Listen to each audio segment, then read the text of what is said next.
tutti! Today we're going to make Italian bread. Since we live in Florida, it's not too easy to get a nice loaf of Italian bread, so I have a quick recipe for you. We'll start by putting 1.5 cups of lukewarm water and 1 teaspoon of active dry yeast into the cup. Once the yeast is dissolved, it takes about 5 minutes. We're going to put 3.5 cups of bread flour into our bowl or pan and 1 teaspoon of salt. We're going to mix it gently. Then we're going to put 1/3 cup of olive oil into the yeast mixture. Stir it around, pour it in, and we're going to get this all incorporated and make our dough.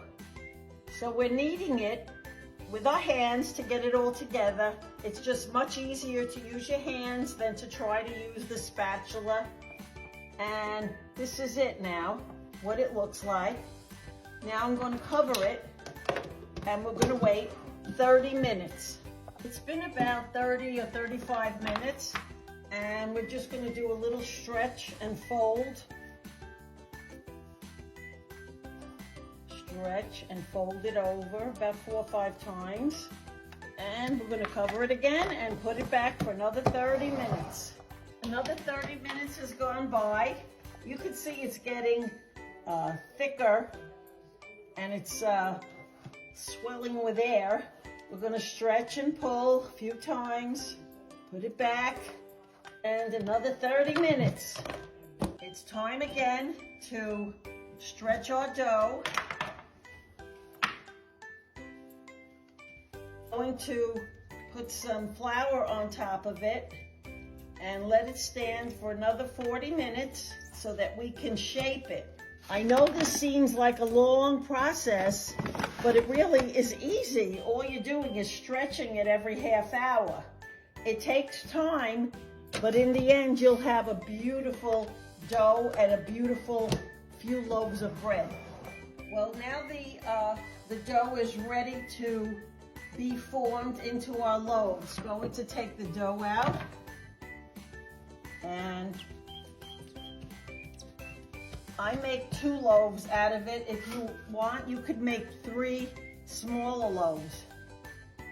I'm gonna cut this one into 3, but I'm gonna leave the top the way it is because I'm going to make a braid with this one. So now we're gonna braid it so the bread will look really fancy schmancy. And like I said, you don't have to do it, especially when you first start making them.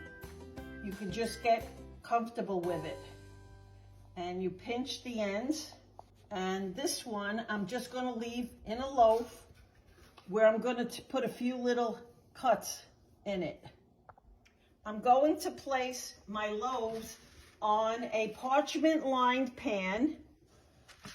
And then we're going to brush each loaf with the egg wash.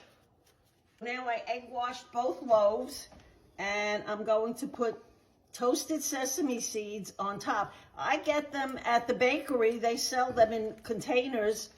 If you can't, you could always get regular sesame seeds and roast them in the oven. So now I'll cover it with a towel and keep it here for 40 minutes, but after 20 minutes, I will place my oven on 440 degrees. It's been 30 minutes, so now we're going to put it in the oven, the preheated oven, 440 degrees, and it'll bake for approximately 30 minutes. We're opening the oven. This is what your bread should look like when it's finished. It's very freezable. I always freeze my Italian bread. I wrap it well with aluminum foil and it's crispy on the outside. You could see that, and very tender on the inside. I hope you try it and you enjoy it. Assa benedica.